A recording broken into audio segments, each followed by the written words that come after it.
Usage of a messaging broker to deliver reliable integrations is a common practice. But how does one really implement reliability in integrations? Well, let's try to figure that out. So in this series of videos, we'll try to create a framework for reliability using RabbitMQ. So let's get started. Now, the agenda for the first part is like this.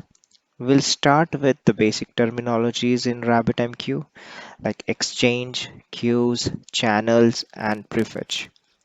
Once we have a basic idea of these concepts, we'll get our hands dirty with the AMQP connector in Mule, which is used to connect to RabbitMQ.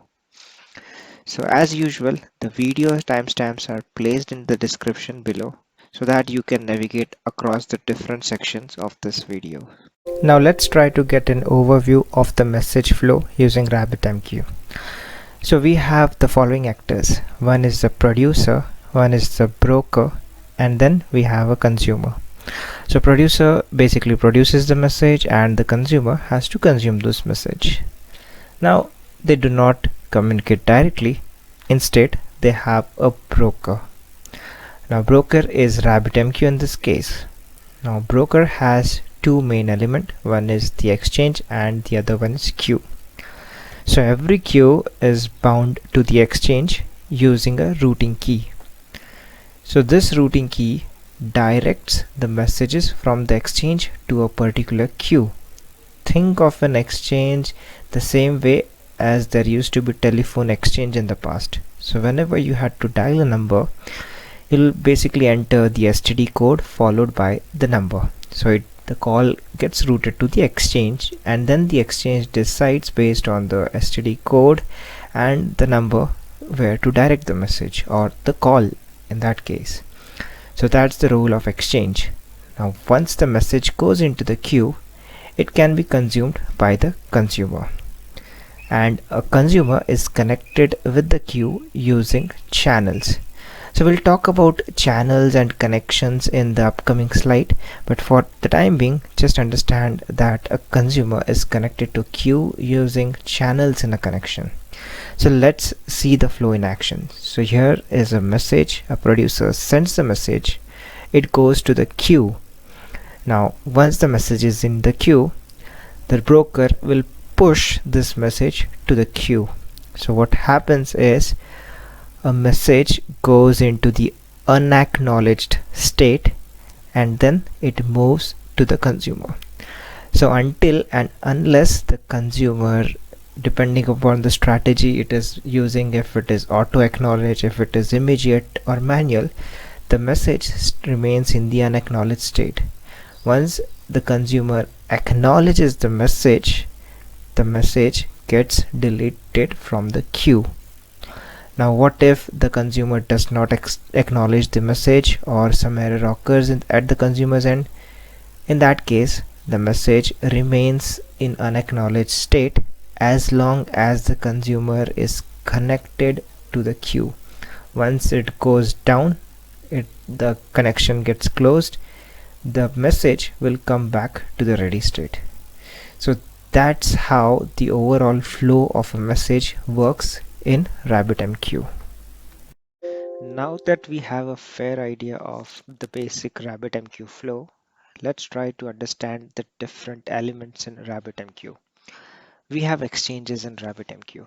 So there are 5 different types of exchange in RabbitMQ. One is default, direct, fanout, headers, and dead letter. So let's try to understand all of these exchanges.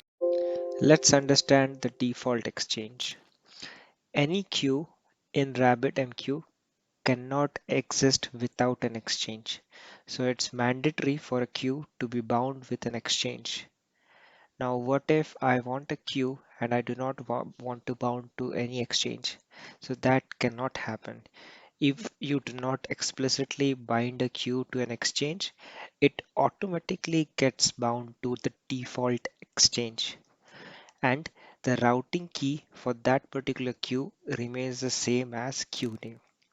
So this default exchange is denoted by a blank string. So in case if you want to send a message directly to your queue, in that case, the exchange name is kept as empty string and the routing key is same as that of a queue name. So remember, any queue that is created in RabbitMQ automatically gets bound to the default exchange. However, you can also have another exchange bound to that queue, but by default, the default exchange will bind the queue with itself. Now let's move on to the next queue. The next is the direct exchange. So direct exchange is an exchange that can route the message based on the routing key to a particular queue. So in this case, we have an exchange named as orders X. So the routing key over here is orders.prepaid. So this prepaid queue is bound to the exchange using the orders.prepaid routing key. So any message that comes with the routing key as orders.prepaid that gets directed by the exchange towards the prepaid queue. Similarly, for COD, the routing key over here is orders.cod. So this COD queue is bound to exchange orders.x using orders.cod as the routing key. After this, we have a fanout exchange. So what happens in fanout exchange is you have an exchange. Now you can ignore this routing key because in fanout exchange you do not need a routing key. So what usually happens if the exchange is a fanout exchange, it will publish the message to all the queues that are linked to that exchange or bound to that exchange. There is no point of having a routing key over here. So if you can see, the exchange name is order X and there is no routing key mentioned. And since this is a fanout, it goes to all the queues. So typically we use such type of exchange when we want to push some kind of notification to all the subscribers. For example, the YouTube channel, right? You click on the notification and in that if there are multiple consumers out there, it gets published, it gets fanned out to all of the interested consumers. So that's the fan out exchange. Next, we have the topic exchange. So topic exchange works on two wildcards. One is the star and one is hash. So what usually happens is if we observe over here, we have orders.hash as the routing key. So in this case, any message with the routing key orders dot some other value will get routed to the prepaid queue. Hash means after this dot, in place of hash, you can have any value, but the starting string should be orders dot. So that's the idea of this routing key. Then we have another format, another wildcard, which is star. So in this case, the star is between orders and COD. So if you have a routing key specified in a message which has something in between orders and COD, that gets directed to COD queue.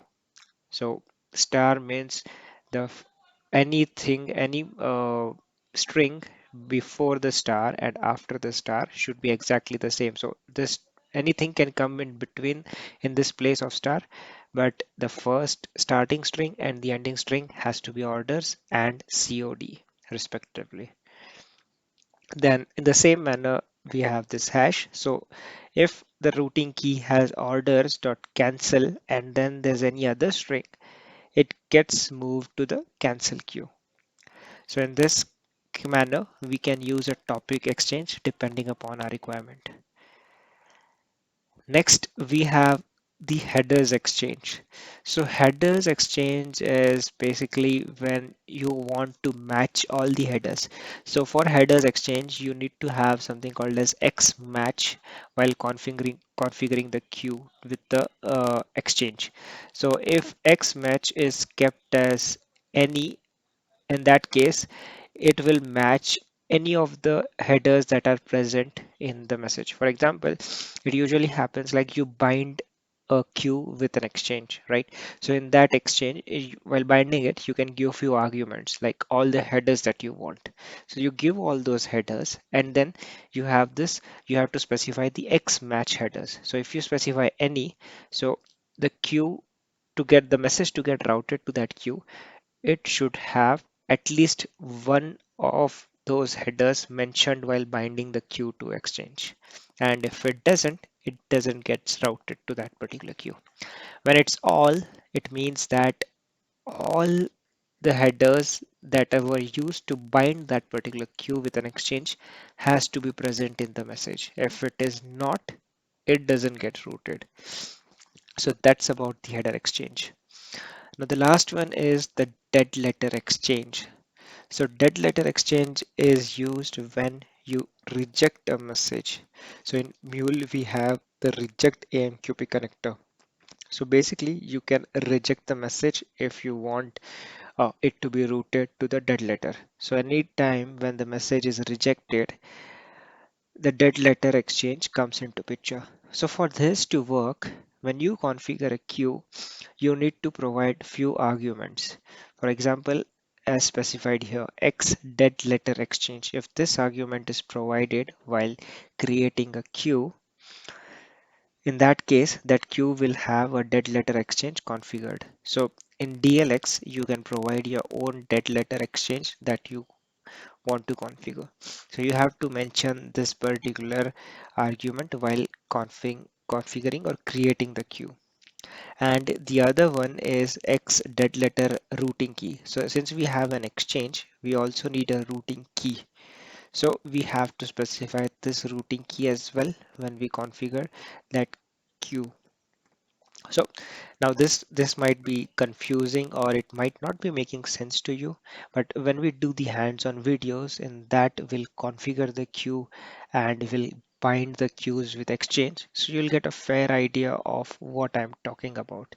So until now, just keep in mind that these are the two different arguments that are required when we want to have a dead letter configured for our queue. Now, in the very first slide of the RabbitMQ flow, we saw that a queue was connected with a subscriber using something called as channel. So now let's try to understand what is a channel. So before we understand channel, let's understand a connection. So whenever we connect two different systems, for example, our application, it connects to any other service, it basically opens up a connection with the other service. So same happens in this case. This is a Mule application that gets connected to the RabbitMQ broker to consume messages. So it opens a connection. Now, a connection is quite expensive thing. So what we usually do is we create a connection config, and that config can be reused across multiple uh, connectors in our application, right? So connection is created using the config. Okay. So creating and closing the connection is quite expensive task. So think of a scenario where we have multiple AMQ listeners in our application, and if we create unique connection for each of these listeners, that would be quite expensive, because suppose a single connection consumes around 100 KB of memory onto the broker. So if there are multiple connections established from an application, that will consume more memory, right? So to get rid of this problem, RabbitMQ gives a concept of channels. So channels are virtual connections. So what happens? You establish a single connection, and obviously your application will have multiple threads. So the listener can have multiple threads, and each thread can connect to the broker using a single channel. So in this way, you do not create a connection. Instead, using the same connection, you establish a channel. So if there are four threads available for the listener, in that case, it will open up four channels using the same connection. So channels are virtual connections. So using these four channels, the messages can be consumed. So this uh, helps us to get prevent the overhead of creating and closing the connection every time, because connections are quite expensive. So that's the idea of channel in RabbitMQ. So we'll see this channel while we uh, do hands-on using the AMQP connector. Now let's understand what is prefetch. So to understand prefetch, let's take an analogy of a manager and its resources. Okay, so for a manager, if he is quite efficient, the main task of the manager is to utilize its resources to the maximum possible extent. So a manager would never want its resources to be idling around, right? They should always be occupied with some work. So with the same thing in mind, there is concept called as prefetch. So what happens in when we set a prefetch value is that prefetch value prevents the idling of consumers or the consumers getting overloaded. So what I mean by this is that whenever there are messages in broker and there are multiple consumers listening to a particular queue, suppose we have one Mule application which is put across a cluster of machines, right? There are 10 nodes cluster, and on all the 10 nodes we have the same copy of application replicated. Now if there is an AMQP listener placed in all the applications, so they will be competing amongst each other to get the message. Okay, so in that case, suppose we set the prefetch count as 0. Okay, so in that case, what happens is all of the 10 consumers, or let's assume two consumers, the application is replicated on two nodes. Both of them are listening to the same queue. So what the broker will do now, since it prefetch count is set to 0, it will push all the messages that are present to any one of the consumer who is ready to listen to the messages at that point of time. So whoever is competing and has an edge over the other, randomly he gets all the messages. So setting this prefetch value to 0 will cause all the message to be diverted to the single consumer. So in this case, all the messages present in that particular queue got pushed to the consumer 2. And the bad part over here is that it can cause the consumer 2 to crash if in case there were lots of messages in the broker in that particular queue. So to avoid such situation, it's important that we put the value of prefetch to a certain value that can load balance all the messages across the consumers evenly. So that's the idea of prefetch. So if you set the prefetch value to something like 1, it will ensure that one message goes to one consumer, and until and unless it acknowledges the message, it won't send the other message. And instead it will use the other consumer to process the message. So we should set some sensible value of prefetch while configuring our application. So prefetch value is 0 of 0 is also fine, provided that we are sure that the volume of message in a queue is not huge. But if the volume of message is huge, in that case we should not set the prefetch value as 0, but we should do some trial on the application and try to get a decent value of prefetch. Otherwise it will crash the application, because broker will blindly divert all the messages to the consumer who is actively listening, and so that will give undesirable result. So now we have understood all the basics that are required to work with RabbitMQ. Now we'll try to do some hands-on around RabbitMQ using in the Anypoint Studio. So this is the RabbitMQ console. So once you install RabbitMQ on the machine, and then you have to enable the management plugin. Once that is done, you should be able to access this console at port 15672 of the machine that you have installed. So it could be localhost on your machine or your machine's logical name. So in this case, I have deployed it on some other machine which has this IP address followed by the port number. So I'm able to access it on that machine. So this is the overview tab. It gives the overview of the infrastructure as well as the number of exchange messages queues hosted. So if we see, we can see 74 messages are in the ready state, 0 are in unacknowledged, and total is 74. So ready means those are ready to be consumed. If there is any active consumer listening, he can read to this messages. Unact is when the message is in flight.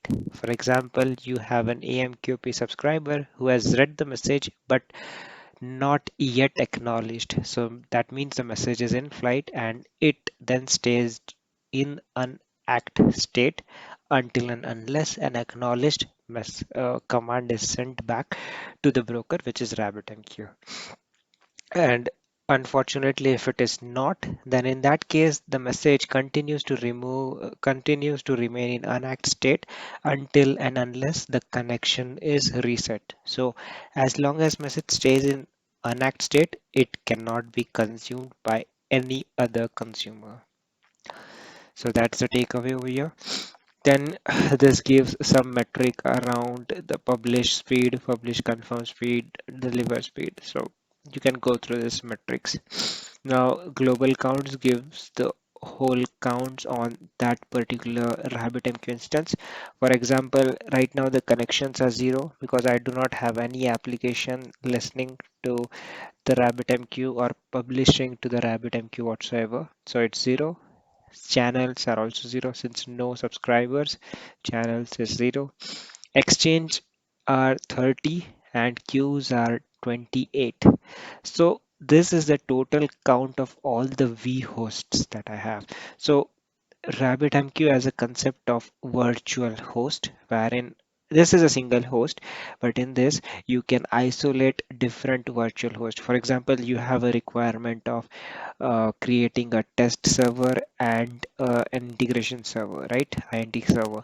So you need not roll up another instance of RabbitMQ. Instead, you can use same instance and you can have a virtual isolation. For example, in this, if I see this virtual host over here, I am in the RMQ virtual host, whereas I have other virtual host which is TST, right? So as of now, I'm using the RMQ virtual host, and this metrics are of global, which means it includes all the virtual host counts.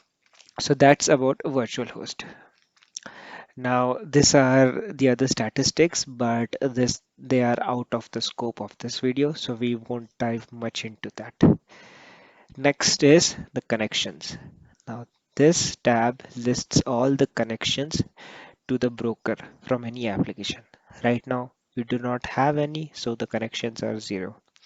So once the connection is there and we have a listener in our application, it has channels in it then, like we already saw, right, in the last slides. So channels are virtual connections and connections are basically TCP connection to the RabbitMQ broker. So right now there are no channels or connections. Coming back to Exchange, so we saw that RabbitMQ works on the concept of exchange and queues, and no queue can exist without exchange. If there is any queue, it is definitely bound to an exchange, and this is the exchange which all the queues get bound to. So this is the default exchange. So if we go and just check this, so its type is direct. Direct binding means it will route the message to any particular queue based on the routing key. So that is meant by direct. Durable is true, which means that this particular queue or exchange will stay in RabbitMQ as long as it's not deleted by someone. So it will survive, basically survive restarts. The queues or exchange which are not durable, they do not survive restarts. And bindings, it has no bindings right now, so the bindings are blank. And you can also publish messages from here using this tool. So let's go back to exchange. So here are few exchanges that are already created by RabbitMQ. So if you see type is direct, means it relies on the routing key, and Based on that routing key, it will route the message to a particular queue. Other one is fan out. Fan out, as we saw already, it will fan out the messages to all the queues bound to this exchange. So there's no point of having a routing key. So if you see this D, it's durable. Durable is true. So that's the meaning. So in that way, we have other exchange. We have an option to add exchange. If we want to add an exchange, we can. So we can give the name, then we can give the type like direct fan out headers topic auto delete. If you set auto delete to true, so it will automatically delete if the exchange is transient. In that case, it will delete as soon as the connection is lost. Connection is ends, it gets deleted. And internal is set to no. Internal is like for the internal usage. I'm not sure on it, but I think clients cannot access this. That it's yeah. So it says right, client cannot publish to this exchange directly. It can only be used with exchange to exchange bindings. Yeah. So then you can give arguments, like I said, right? In case if it is an headers exchange, we can give arguments over here, like what all headers do we want, and we can also give an X match argument, and we can give any or all to match all the headers. So first we need to give all the headers that we want. So this is how we can declare an exchange. Then we come up to the queues. So in queues, if you see, there are no queues created yet, but we can create a queue. So we need to define the virtual host on which we want to create the queue. So it's RMQ right now. So that's selected by default. Then we have classic and quorum queues. So classic queue is like it exists on the same node in a cluster. It does not get replicated. Quorum is and like we can say it's an enhanced version of mirroring of queues which used to be there. So initially what used to happen is if the RabbitMQ instance is on multiple server, it used to mirror one particular queue onto different servers for redundancy and reliability purpose. So on the same lines, there is a new term called quorum, which is an enhanced version of the mirror queues. So that is meant by quorum. So we'll stick to the classic queue. Now we can give the name to this queue like test queue, and then durability is like we discussed. It should survive restart, so I want it to be durable. If I put it as transient, once the server gets restarted, it's lost. So let's keep it as durable. Auto delete, no. Now I can add a few arguments to this, like for example, message TTL. So it says that defines a time to live for that message. How long will the message be present in the queue? So I don't want to add this. I'll let it as it is. Auto expire will expire the message. So you can just look at this. But what's quite important for us to understand, considering the hands-on that we'll do, is like that letter exchange and that letter routing key. So if any message that gets rejected from the AMQP connector that we are going to use will basically then move to this dead letter exchange, and depending on the routing that we provide, it gets routed to that particular queue. So if you select this, it gives this header, and if you select this, it gives the routing key. So we can specify any exchange if it is present. Right now we do not have any exchange configured, so we won't be able to provide that. And the other one that we have here is lazy mode. So lazy mode is when you want to make the queue lazy. So basically what it does, it pushes all the messages that are being sent to the queue to the persistent storage. So it won't load the message in the RAM, but push it into the hard disk. So these are few things that I wanted that we understand before starting the demo. So now let's quickly create the queue. So it's just a click away. I'll click add queue and the queue gets created. So another thing to note that we can also use the command line interface to create the queue, but that's a different topic. So we'll just create the queue using the console itself. Okay, so now the queue is created and it's durable. So this D represents that the queue is durable. And arguments, it has only one argument, which is queue type as classic, which we selected from here. And the state is idle. Ready messages are 0, unact 0, total 0. Right. So now let's go into this queue. So what do we observe here? Consumers, there are no consumers. Bindings, there are no bindings. But observe one thing, that it is bound to a default exchange, right? So it has no routing keys or arguments whatsoever. So like I said previously, right? Any queue that is not having any bindings, so it means that it is bound to the default exchange directly. So if any message coming from the default exchange will come into this queue. So how do we divert that message into this queue? It's simply by putting the exchange as an empty string and the routing key as the queue name, which is test queue in this case. So we'll see that how to do. And if you want to add any binding to some other exchange, you can do this by entering the exchange name. We can specify the routing key and we can give any arguments that we want. So right now we don't want to bind it to any exchange. We'll see that later on. Then this is a publish message. If you want to publish the message, we can select the delivery mode, non-persistent, persistent. By default, it's non-persistent, which means it gets loaded into the RAM. Add headers, properties, and payload. Using the get message, we can get the message, and the acknowledgement mode by default is enact because we do not want to consume the message while reading it, right? So it just shares the message and requeues the message back into the queue. And we can move the message to some other queue, but we need to install some plugin to it. So we'll ignore that. We can delete, purge means we want to delete all the messages into the queue. So that's a quick overview of the queue. Now what we'll do is let's create an exchange called as dead letter exchange. So I'll name this as dead letter exchange. Okay.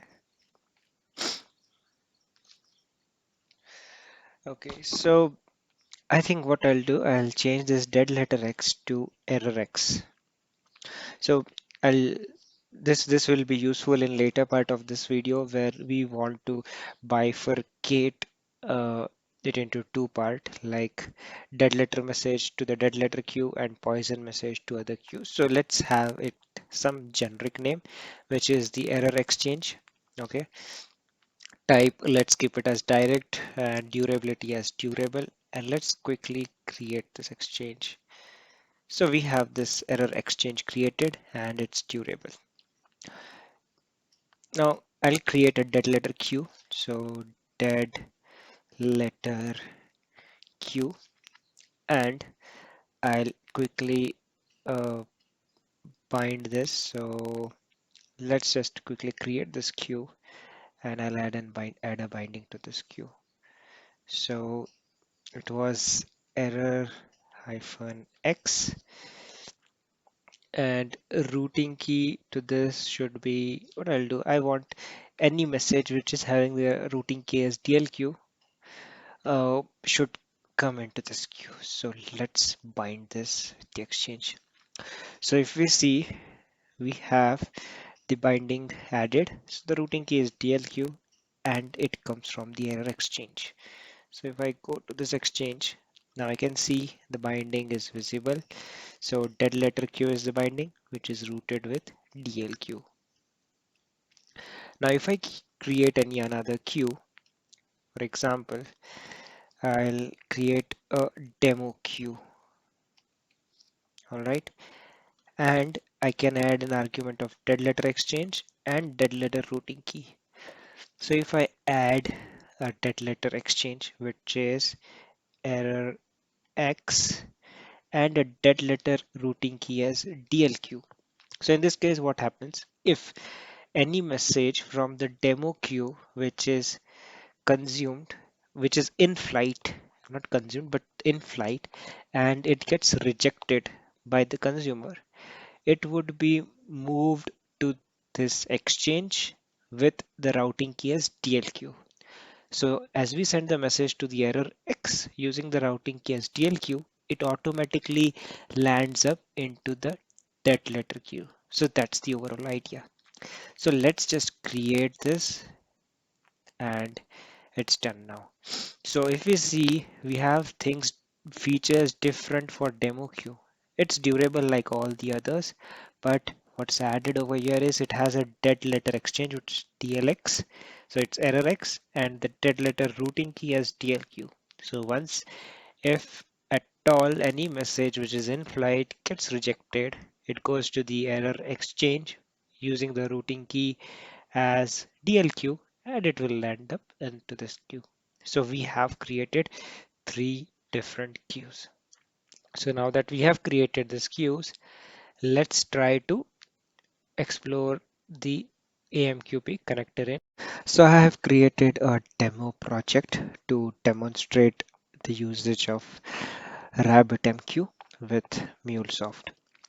So to leverage the use of RabbitMQ, we need to work with the AMQP connectors. Now the connectors are named as AMQP because RabbitMQ utilizes the AMQP protocol to communicate with its client. So we do not have RabbitMQ connector as such, but we have the AMQP connector and it gives us the following operations: acknowledge, consume, listen, publish, consume, and reject. So we'll try to play around all of this operations of the AMQP connector. So let's first start with the listener. So listener is a source operation which can listen to any messages that arrive into a queue.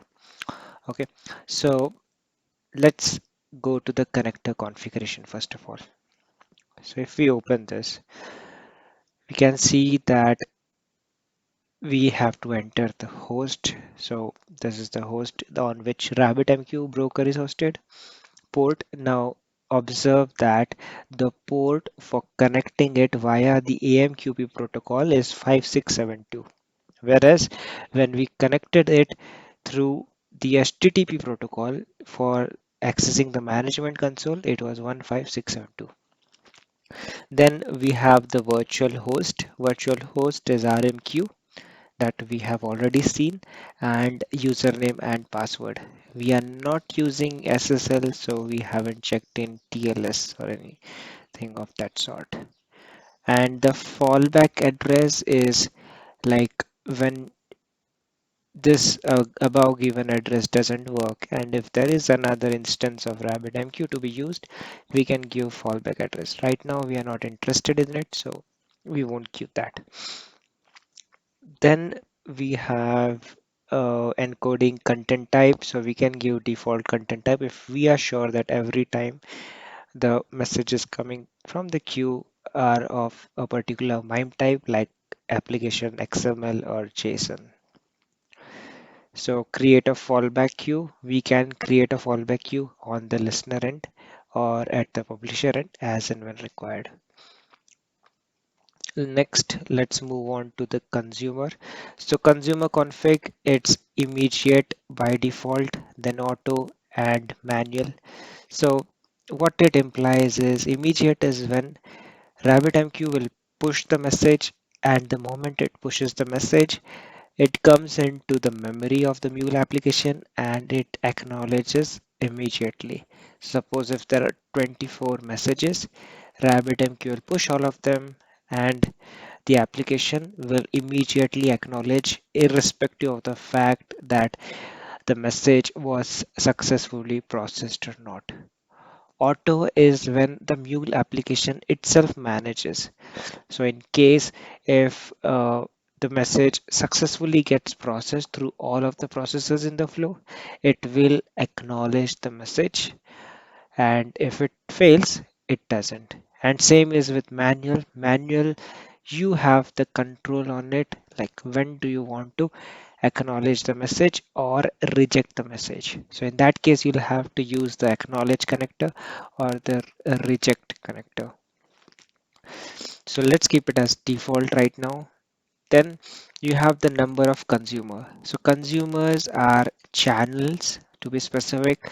So the default is 4. So once the connector creates a connection with the broker, it will create 4 channels for a particular queue with which it is linked. So this is what consumer specifies. Now this configuration can be used across the publisher as well. So we have a section for publisher. So if we do not specify at the publisher end, we can specify over here, but anything which is specified at the publisher or consumer connector separately will overwrite this values. So here the delivery mode is persistent, which means that the message should be persistent and should not be lost upon restarts. So returned message exchange is like that if the message is not published to a particular exchange, we have an option to return the message to a particular exchange, to some other exchange. Now priority is like how do you want to publish the message? Like, do you want a broker to confirm if it is published or not? If it is mandatory, click on mandatory or immediate, depending upon the requirement. Let's move on to quality of service. Now, quality of service is again about prefetch, like we already discussed. So, prefetch count is something like the number of messages that you want the broker to push it to the listener at at a time. Okay, and prefetch size is this size would specify the size of the message. If it's in bytes, so if you specify like 100 bytes, the message size should be equal to or less than 100 bytes for the application to process. So only in that case the broker will send the message to this listener. We'll try to play around the value of prefetch count in the next few minutes, but just keep in mind that prefetch count will basically be the number of message that will be allowed to be received by the application. We'll discuss this in detail later on. Now, advanced. So this is often, I mean, there's nothing to do over here. So we'll just stick to this only this point. And let's click on OK. Now let's get back to the message flow. So I have a listener over here and I've done the basic configuration. I've given the queue name. I haven't given any fallback queue definition because I know that the queue is there. If you believe that queue won't be there or queues are created dynamically, go ahead and use this fallback queue definition and provide the queue. So removal strategy is explicit, like someone has to delete the queue when the fallback queue is created. If it is shut down, so when the application shuts down, the fallback queue also gets deleted, which got created. And if it is unused for a longer time, in that case, it gets deleted. So we do not need this because we know that our queue is already there. Acknowledgement is kept to auto. You can also keep it as immediate, which was specified by default in the connector configuration. But since we made it as auto, it the connector configuration will get overridden by this. So let's keep it as auto. Number of consumer, since we haven't specified it here, so it will use the number of consumers specified by the configuration, which is 4. And consumer tag, we can give a custom consumer tag, or otherwise Mule will automatically create the consumer tag. Recover strategy, in case if message fails or anything happens, it should requeue the message. So that's the recover strategy, and that's by default. We can set to none or requeue. So let's go with the default. And again, we have the quality of service, preferred size and preferred, but these things are already defined at the character configuration level. So if we want to override those, we can have it over here, or else it uses those values itself. And then we have so delivery mode, we are not delivering anything, so there's no point of it. And response, these are the default things that we usually have in any connector. So now let's move on. Then I have added a logger and I'm printing the attributes to know what all attributes come. So after that, I'm printing the payload. Okay, and this transform is basically adding a delay, but right now we don't need it. So instead what I'll do is I'll just remove. We'll just stick to few basics.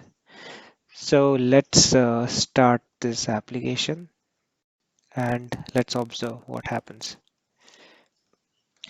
So the application has now been deployed, and if we check the logs, okay, something wrong went. Okay, I guess the RabbitMQ server got shut down, but it's okay. We'll see to it later on. We can ignore that.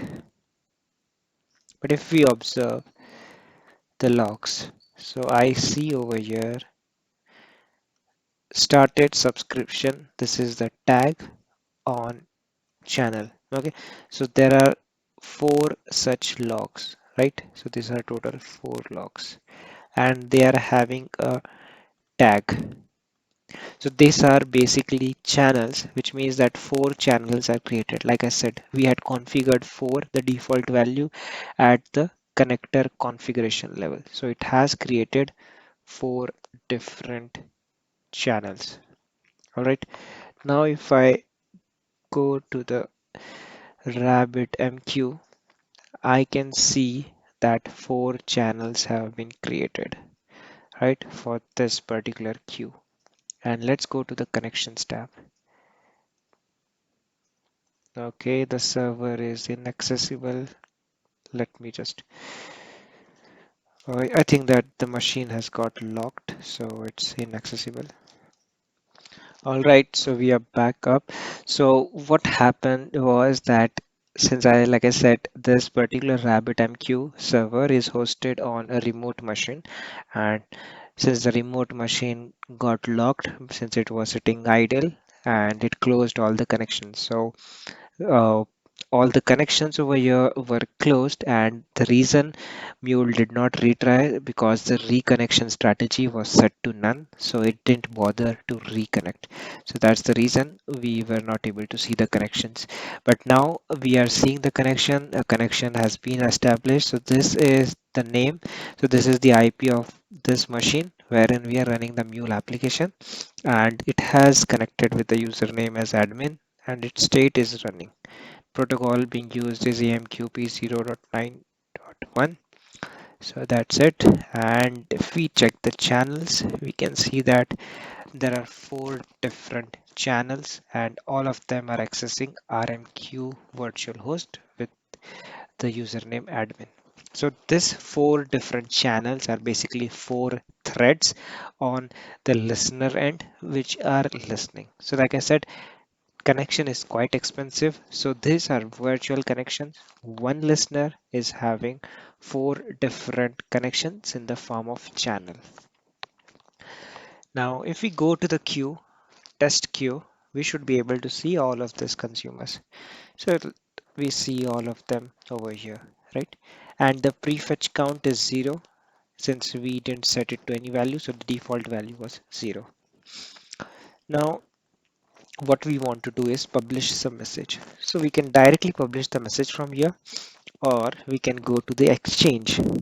So let's go to the default exchange because it doesn't have any explicit binding to any exchange. So like I said, right, any queue which doesn't have any binding to an exchange, it's bound to a default exchange. And let's prove that fact.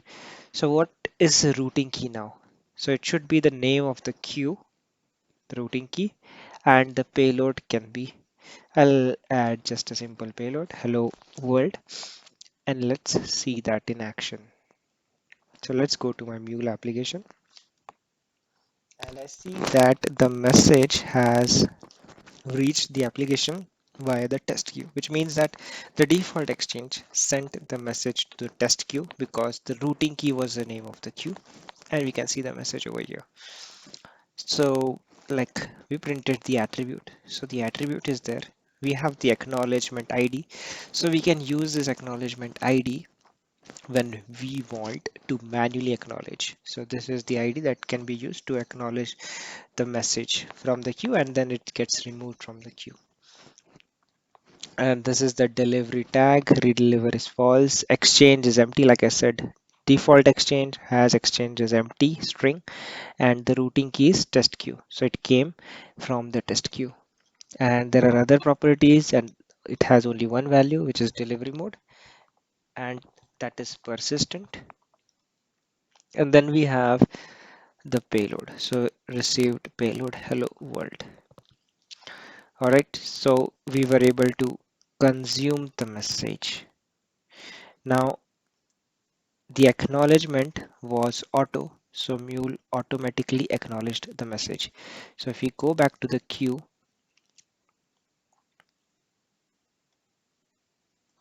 there are zero messages present because the message was successfully acknowledged. Now let's try to replicate an error and let's skip the ACK mode as auto and let's see what happens in that case.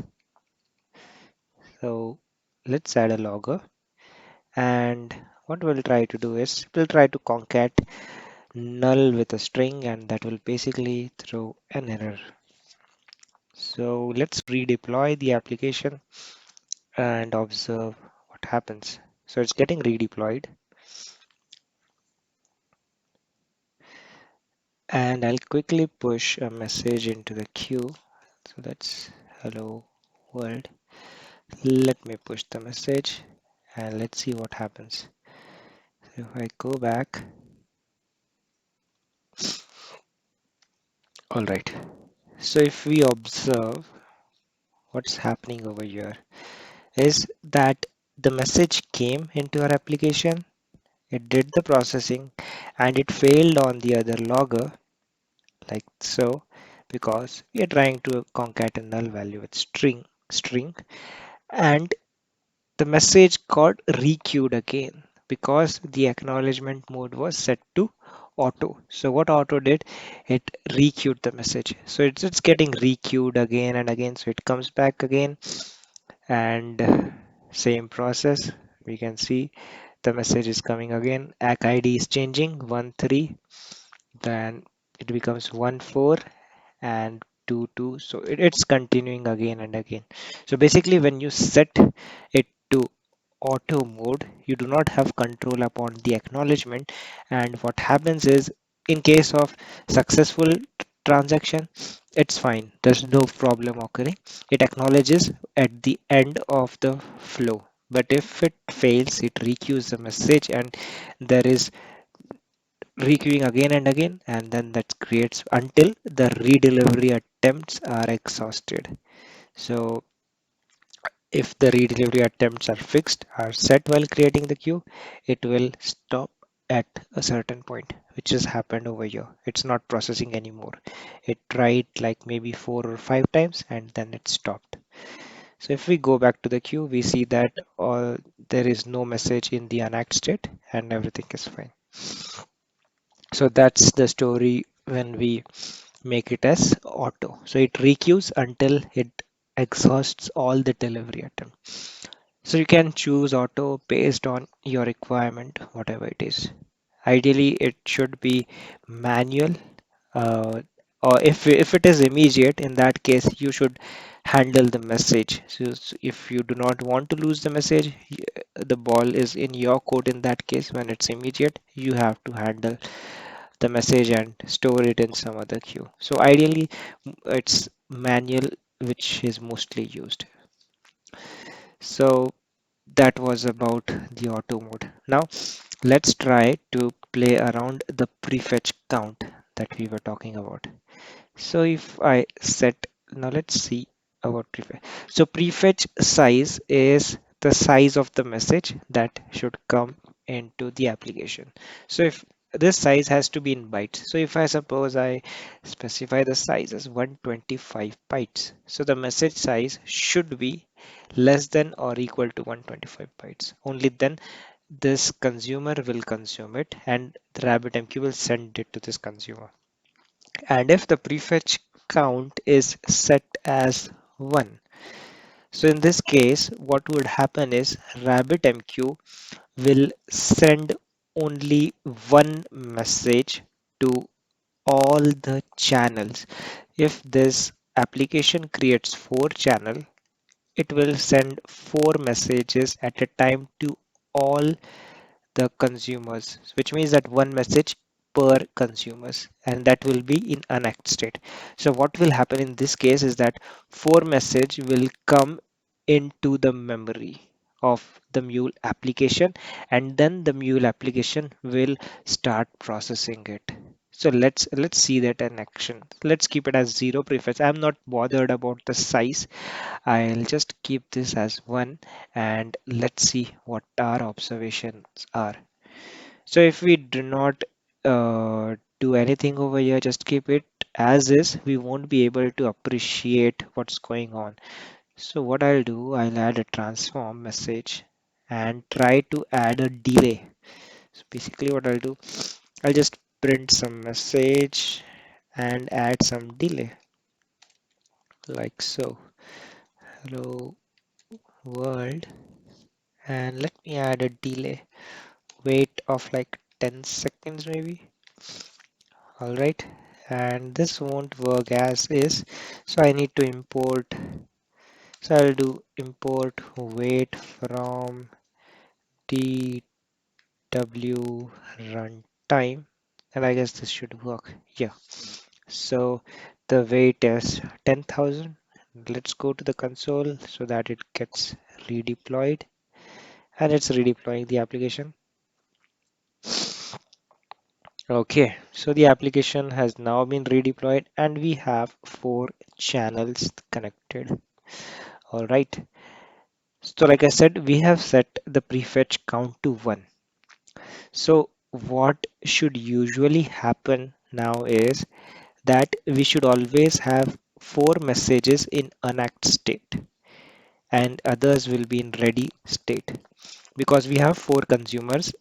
Here we have the 4 consumers, that is the channels, 4 channels, and the prefetch count is 1. So the RabbitMQ broker will send 1 message to each of this. Basically, it will send 4 message to our Mule application, and those message will come into the memory of the Mule application, and only once they get processed, it will pick up the next set of message. So to better understand, let me just stop this and put some huge amount of message.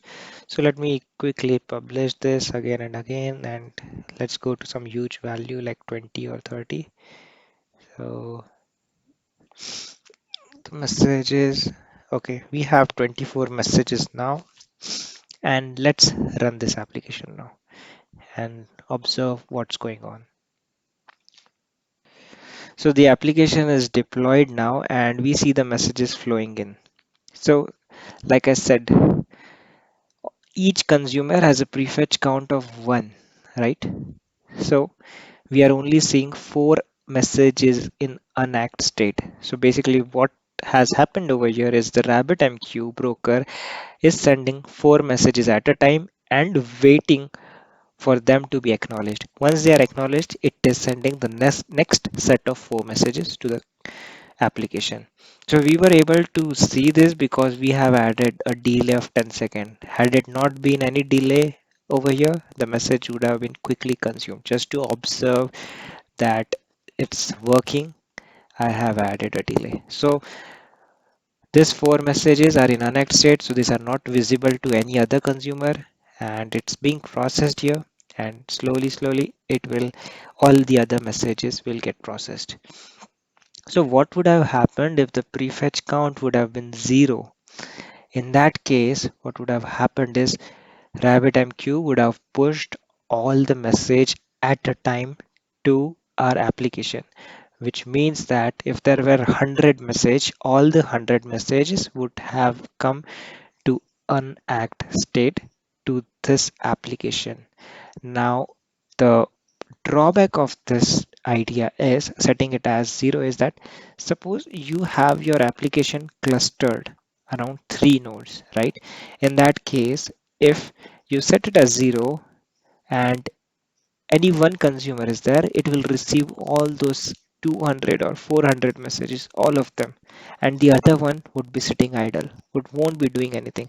So there's no point of this cluster, right? Only one guy consume the message, and it will somehow consume and process. That's not an issue. But think of a scenario where you have thousands of messages, and RabbitMQ pushes all the thousands of messages to that particular consumers. So in that case, the memory might just blow up. Now you might be thinking Mule should give a flow back pressure error in that case, but that will not happen because flow back pressure comes when your Mule application runs out of threads. Here it's not running out of thread, but all the messages are coming into the memory of the application and then they are processed by the threads. So the memory might just blow off, right?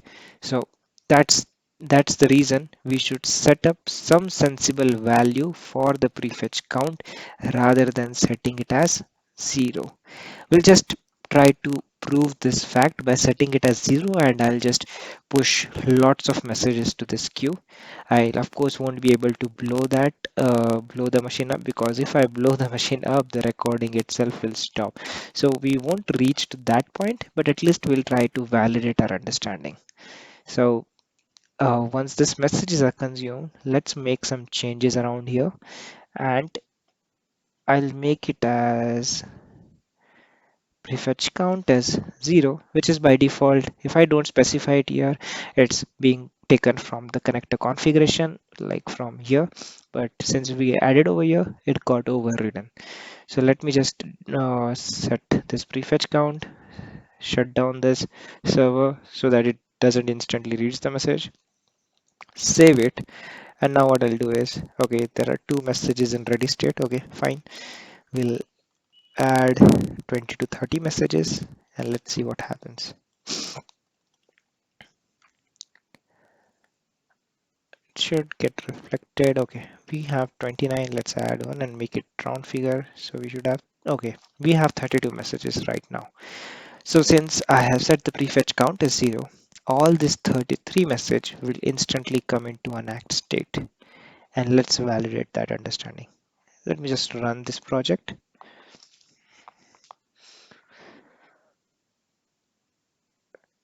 And let's see if it gets deployed. All right, the application got it's getting deployed, and yeah, so it got deployed. And do you observe all the 33 messages are in unact state? Why? Because the prefetch count is 0. And where do these 33 messages go? Obviously, they'll be stored in the RAM of a Mule application. So this is quite bad, right? Because the messages are quite low, so that we do not appreciate what's going on. But if the message size is huge, like millions of message or something of that sort, it might just blow up the memory. We might get out of memory error, right? So that's the reason we should make this value as a sensible value.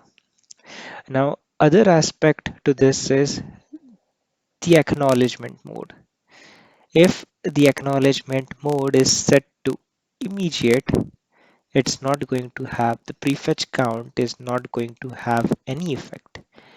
And why would that happen? So the idea of acknowledgement mode immediate is that it immediately acknowledges the message, irrespective of the fact that the message got processed or not, it will acknowledge. So even if you set the prefetch count like 4 or maybe anything, okay, so what would happen is, even if the prefetch count is 4, it will send 4 messages at a time. That's fine. But the application will instantly, the moment it reads the message, forget about processing. It just reads the message and acknowledges the message. So in that case, it just acknowledges the message, and the message is removed from here. So it won't even go to the unact state, but it will be immediately acknowledged and get dequeued from the queue. But then it's all the messages with us and we have to manage. So in immediate, it doesn't work. There's no effect of this prefetch size or prefetch count. Prefetch size will have effect, but prefetch count as such won't have any effect. So let's try to validate that point as well. So what I'll do, I'll just stop this, and we have 20 message. That's enough for us. So let's just stop, and those 20 message will be instantly acknowledged and will be loaded into the memory. So let's check that out. Okay, now let me change the acknowledgement mode as immediate. It's already there. And now let's run this project.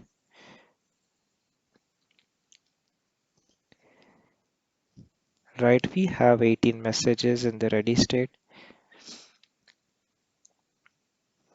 And let's see.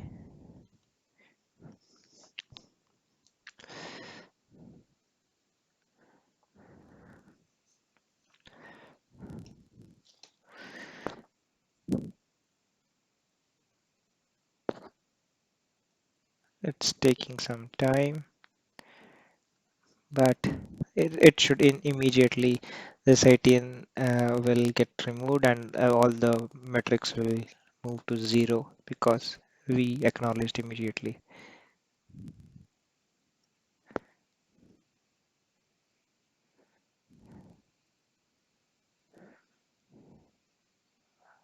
All right, take some time to reflect the changes over here, but we are already seeing some graph. See, so what happened? It was 18 and instantly it went down to 0. So what can we conclude? That despite having any value in the prefetch count, it it has no effect when it is in immediate mode, right? Now it's still processing. We don't see like 18 logs because like how many logs are there? One, two, three, four, four are there, right?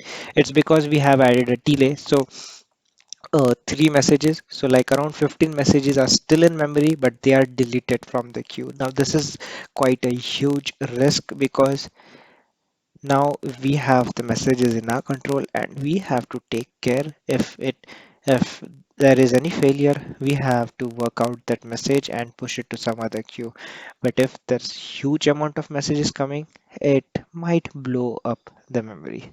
So that's the takeaway while setting up the prefetch count. So it should not be set to 0, but to be some sensible value. And if you're not confident, just keep it as 1. So that will be a good prefetch value and it might help us to evenly distribute load. But if you're sure that the amount of messages coming in your queue are quite less, 0 value will make sense. Now let's explore another connector, which is the publish connector, which is used to push the messages to a queue. So what I'll do, I'll have a listener. I'll trigger this flow using the endpoint and try to publish a message. So let's see what all has been configured to publish. So I've used the AMQP config, which was used for the listener. I'm reusing it. Then since I want to publish the message directly to the queue, I do not have the test queue bound to any queue, which means that if it's not explicitly bound to any queue, it's bound to the default. If the queue is not explicitly bound to an exchange, it's bound to the default exchange. So a default exchange is denoted by an empty string. Make sure that you put the empty string in the expression and not without the expression. That might cause error. So put it in expression. Fallback exchange definition. I do not want to add this. Routing keys, like we know, routing keys should be the name of the queue. So like if an exchange can be bound to multiple queues, right? So we need to send it as an array.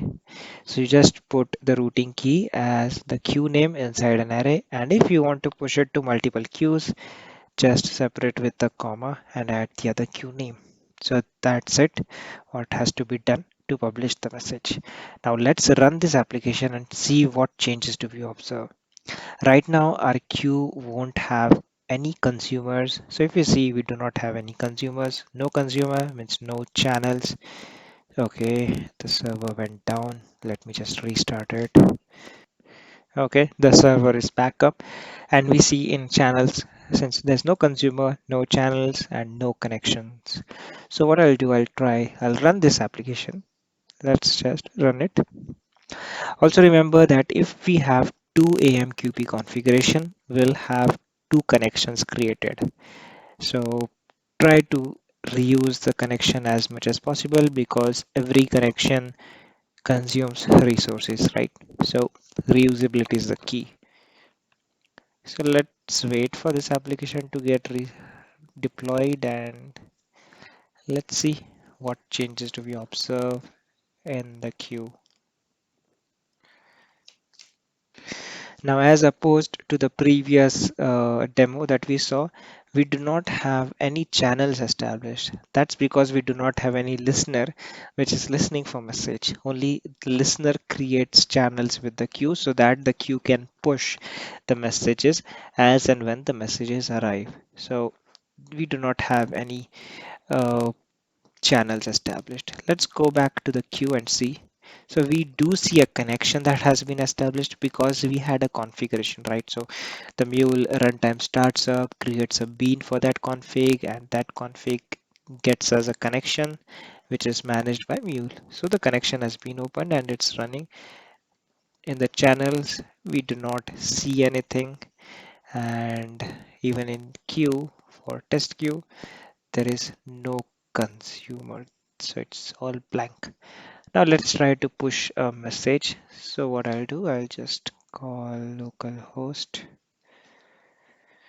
Oh, it's 8081 forward slash, and let's try to hit it.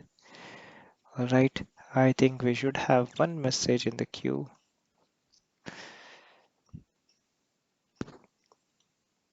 And yes, we have a message sent to the queue. Let's go back to our Mule application and we see that message is published. So let's see this message. And we have the message. Payload is blank because we didn't send any payload. And we just have a few headers to that message. And it got published to the test queue. The exchange was default. It went through the default exchange and the routing key was test queue. So we were able to deliver the message to this queue. So that's about this publish connector.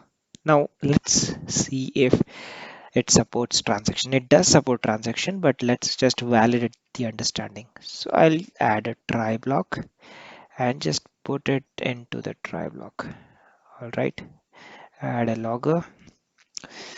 And after this, what I'll basically, but first let me purge the queue. I do not want any message to avoid confusions. All right, the queue is purged. I should not see any messages. It takes some time to reflect. Yeah, there is zero messages. I've added transactions. Make it as try. Always begin because with indifferent there's no transaction as such. And what instead I'll do, I'll try to simulate some error. So, but let's add some delay first of all. I don't want to add an error instantly. Let's add some delay. And so I'm adding a delay just to understand things because if it happens instantly, we won't be able to see anything. So I'll just add delay over here. JSON import wait from DW runtime. All right, and just wait for like 10 seconds. All right, and then create some error. Just let's just add a logger, and I could have done in the transform itself before the wait, but it's fine. We'll do it here. Plus null. So that becomes an error. All right. So the message should be rolled back if published, but it won't publish the message in first place. That's the understanding. So let's see. Let's try to. Okay, it started. So we see that there are zero messages. Let's try to hit the endpoint. It's waiting for response. All right. We see that message published. It says the message has been published, but is it really published? Let's refresh this page. And we see that no, it's not published. So basically, it waits until the whole flow ends. So here it is. It failed, and we see that there's an error, and it didn't publish the message at all. All right, so that's how transaction work with RabbitMQ. So in case if it fails, it doesn't publish.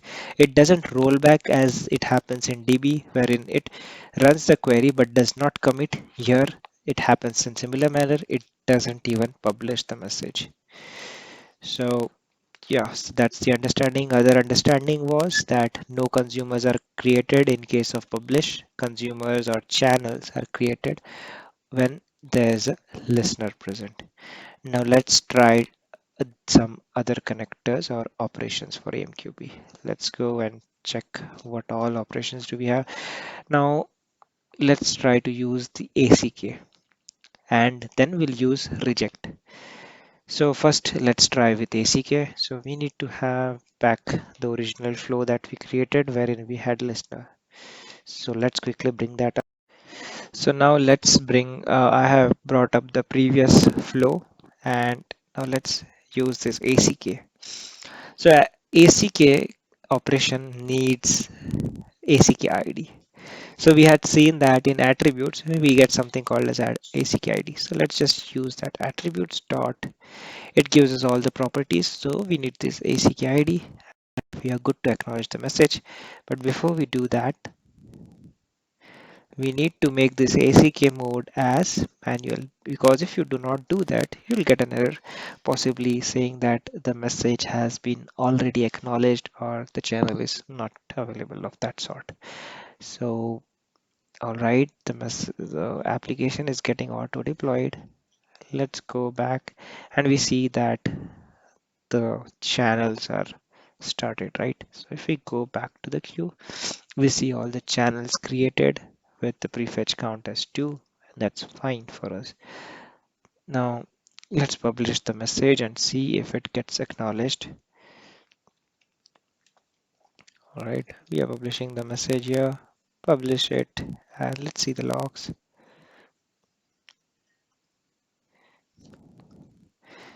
All right, so it's complaining something.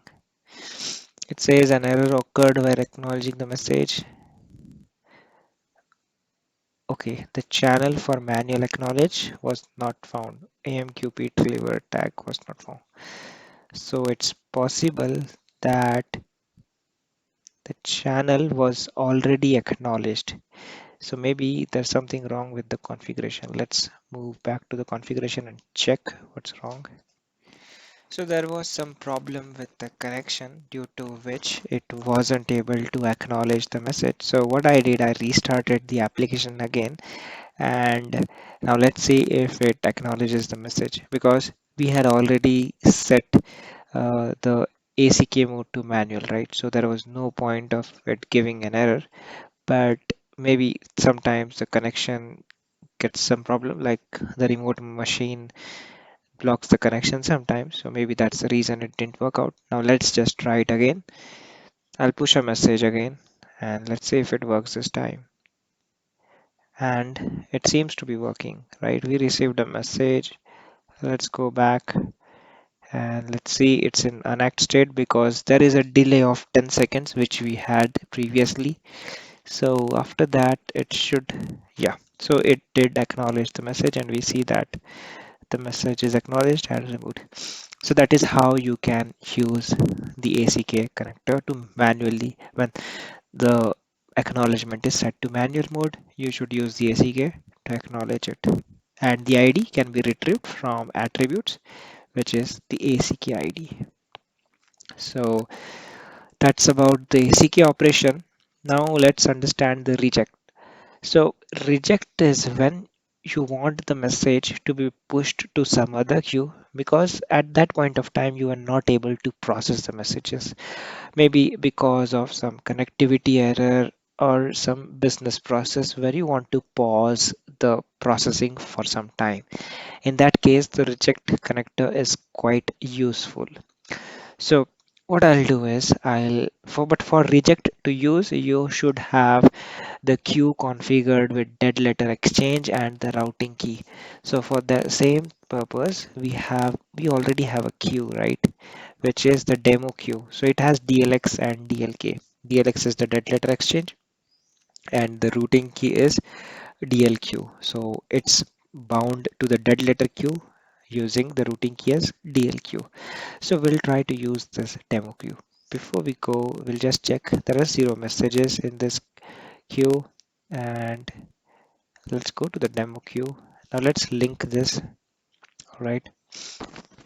So let's change the listener, point it to demo queue, and instead of ACK, I'll just remove this and I'll use reject. So let's drag and drop the reject connector. And again, it needs the ACK ID. So how do we get that? Using attributes. That's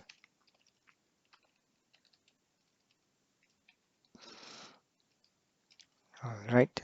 So this is the ACK ID, and we'll just reject it. We do not want it to be requeued, so we'll just reject using the ACK ID. And based on, okay, it got redeployed, I guess. Yeah.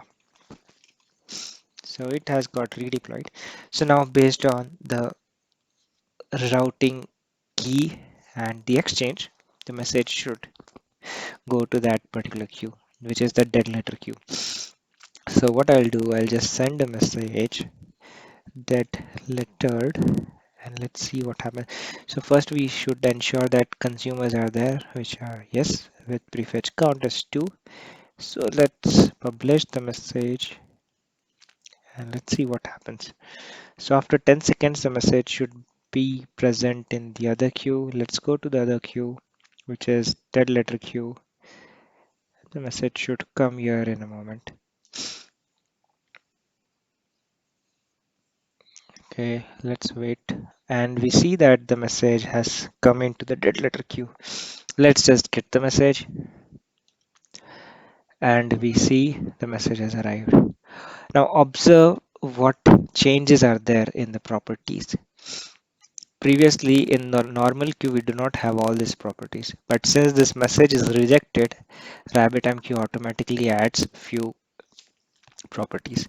So one is in headers, we have the death, which is count as 1, which means that the message died for only once. Then it gives exchange, and in exchange, there's nothing. But queue is demo queue and reason is rejected. Routing keys are demo queue, and we also have the time. It also has the first death queue and the death reason rejected. So this particular headers and properties are quite useful when we want to implement a mechanism to retry, which we will definitely see in the part 2 of this series, wherein we are going to implement a reliability pattern. So basically in that we'll try to retry. So when we want to retry, we can look at this count as well as the queue from which it got rejected, because we want to push it back to the same queue, right? And the count as well. So we want to have a certain number of limit for the retry. So if the count is like more than 3, we should cancel the message. We should not reject, but instead push it to some other queue. So that's the idea. So we'll discuss all these things at length when we come to that topic. But for now, you just see that, just observe that these parameters have changed when we reject the message. So that's about the reject operation in the AMQP connectors. So now in the next video, we'll try to establish a reliability pattern using RabbitMQ. So I hope you understood all the basics of RabbitMQ and some critical concepts like setting the prefetch count for good performance. So I hope you found this useful. Thanks for watching.